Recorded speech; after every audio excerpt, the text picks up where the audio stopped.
Here we go. We'll start up here. Three, two, and one. Well, Administrator Olsen, welcome back. Mayor's Monday here, WSAU.com. It's been a very busy summer down here in Rothschild. I know, first off, I know you've been swimming.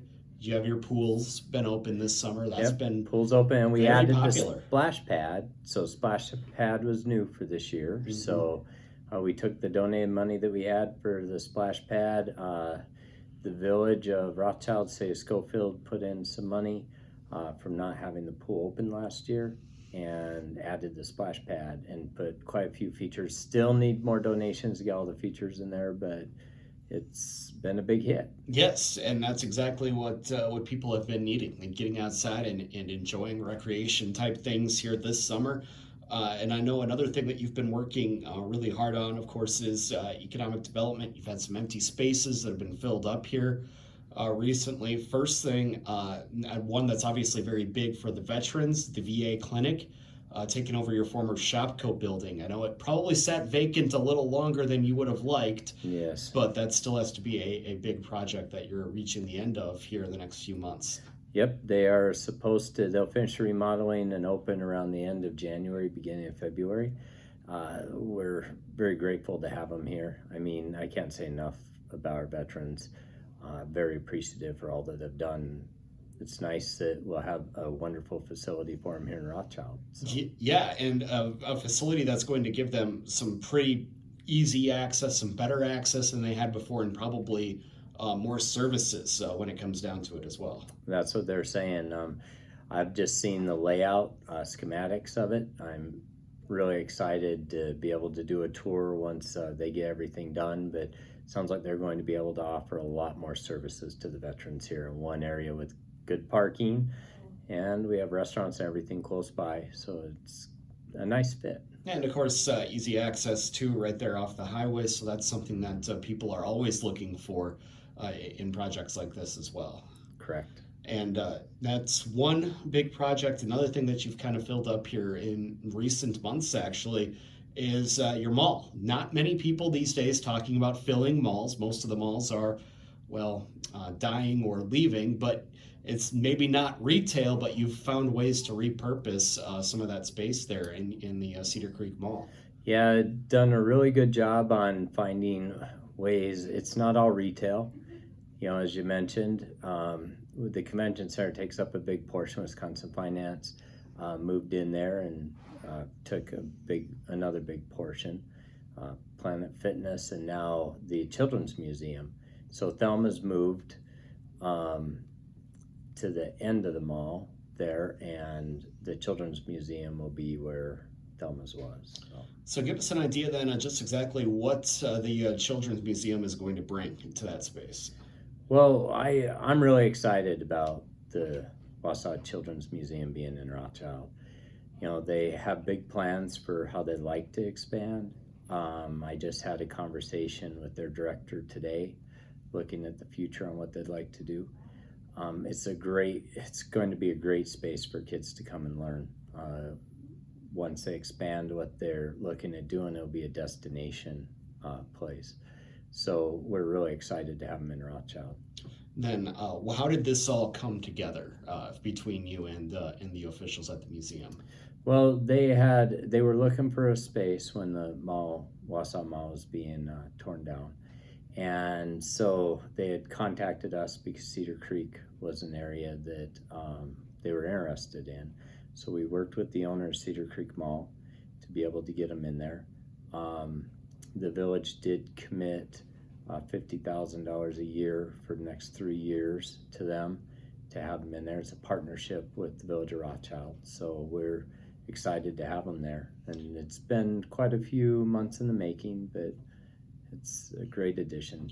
Yeah, as we always joke, these things happen at the speed of government. It's not always on your timeline. It's not always on the ideal timeline. But in a situation like this, you've seen your mall relatively, decline. There's been times where you go in there and walk around. There's not a whole lot of reason to go there. I was just telling you, only reason I usually go there is if I'm going to a movie or something like that. But now there is reason to go back there, and you've been able to to pivot, and while it's not retail, it's still something that'll bring people to the area. Correct. And that's the key that we're looking at. And the one thing I have to say in Rothschild, we pride ourselves on maybe not moving at the speed of government. A lot of my developers comment that Rothschild moves pretty quick for them. When we see something, we try to move as fast as possible. The main thing has slowed down the Children's Museum has been just working with the mall, getting things squared away and how they're going to move in there. But we actually approved our end of it months ago. So it's exciting, trying to move as quick as we can, get as many developments in as possible. So yeah, and one thing that you don't have a whole lot of an update on right now, though, is as speaking of the Cedar Creek area, is the hotel situation. Obviously, that abruptly closed due to COVID-19, and it's not been much going on in that department, right? Well, on the Grand Lodge, we have quite a few hotels in the Cedar Creek area. The Grand Lodge, the water park closed. They haven't rented out as many rooms right now, but yeah, I don't have an update on that one currently. That's one thing that is moving at the speed of yeah, and that's out of my hands, so that's moving at the speed of the owners there. So. Right, absolutely. So that's one thing in that area that we will continue to watch and see what happens as things go on. But one thing you do have control over is your new fire station. In fact, that has changed the intersection here at Village Hall quite a bit in the last few weeks. Yes, getting very close to completion. When you drive by, it's a wonderful looking building. The thing that's slowing down our open house for it is the doors in the front. With COVID, things are on back order. So the doors are supposed to be here in November. They're hoping to have everything else in September pretty well into the building. So between now and November should have everything up and running, and you'll see fire trucks running out there shortly. So, and give us an idea then of just exactly what this is going to bring to the table for public safety here in the village. Well, it's nice because our fire department is a Riverside Fire District, and it's a combination of the city of Schofield and Village of Rothschild. And when they first merged the two departments back in 2017, we had the two different buildings. Ours was a very old building, and Schofield's wasn't large enough and really couldn't be added on. So this was the location that we decided to do kind of in between a little bit. It was hard to get directly in between everything, but it'll be a great location. They have Business 51, they're out, they can get to Schofield and to any other area around Rothschild. It will consolidate everything into one building, trying to run out two. It'll make them much more efficient, and we have one of the best fire departments in the area anyway, so it just makes them a little bit better. Yeah, and that efficiency is something that everybody looks at, whether it is the firefighters themselves or it's even the insurance companies. When they're adjusting rates for your building and things like that, they take all of those things into account. So that's something that the entire community benefits from in more ways than one. I would hope so, yes. Then are there going to be any new materials or apparatuses added to the new building then? Well, right now it's the building. We are looking at new ambulance next year. Also trying to write grants for a fire truck. We need a new ladder truck. So in the next few years you'll see new apparatuses. So. And this a building like this then will allow you to have the proper sized apparatuses then for the department. Yep, that was one of the things that we tried to make sure that was sized correctly so that we can house all of the apparatuses inside. Then just out of curiosity then, is this a volunteer fire department or is this career? It is volunteer. It is a volunteer department. And we do very well with our volunteers, have best volunteers in the area. They're awesome. Can't say enough. We're giving them a new building with a lot of nice amenities that will be in there. So just another reason to join our volunteer fire department. Yes, indeed. I'm sure you're always looking for a few good men or women to join those ranks. Correct. Give us an idea then of what else you've got going on down here in the village as summer kind of comes to a close, and we look forward ahead to what's to come. Budgeting season and things like that. Well, the one thing I want to talk about that we're really excited here is we're going to have a canine unit for our PD. Mm-hmm. I've said forever we have the best police department in the area. I can't say enough about our guys. They're awesome. And we have lacked having canine units. And we were working on this, and I have to give a big shout out to two charities that stepped forward when we started looking at this. So not only did we end up with one dog, we're going to end up with two. And K-Tech charities and the Force Gauge charities, they stepped up and donated the money for each dog. So the first dog, and the dogs are named after young people that passed away. Mm-hmm. So Katie is our first dog, and we actually got her at the beginning of August. So she's, these are not German Shepherds. So these are a friendly dog that we can take into the school. They will be drug dogs and search and rescue dogs, Mm-hmm. but they're German short-haired pointers. So Katie's here now, and our officer and Katie are at training right now, and they have this week and next week a training, and then you'll be seeing her in the community. Forrest will come this spring, probably around March. We'll be getting Forrest, and then he will be trained, and you'll see him. They'll be in the schools, so you'll see him around. But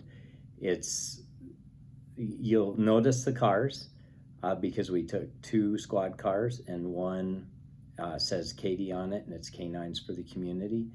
And then the other car is the Forest car, and you can't miss them. When you see them, they'll stand out, and it's a really great addition to our police force. It makes it even better. But we still need some money to keep the dogs, and for the second dog and the first dog for some stuff. So we are doing fundraisers.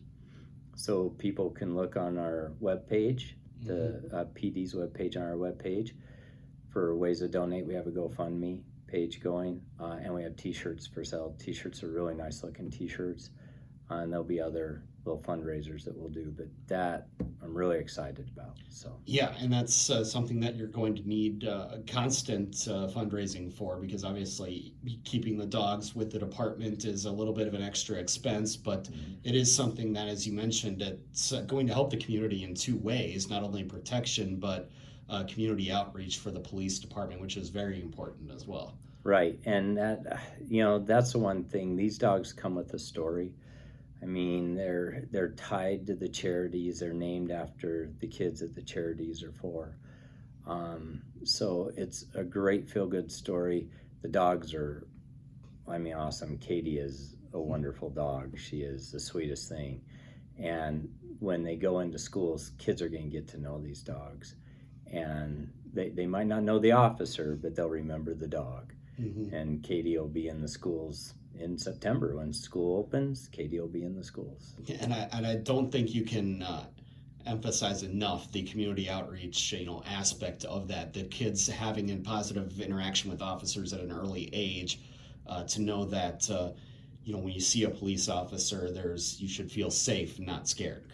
Correct. And that's something that everybody in the community benefits from, no matter how old you are. And of course, everybody loves dogs. Right. As well.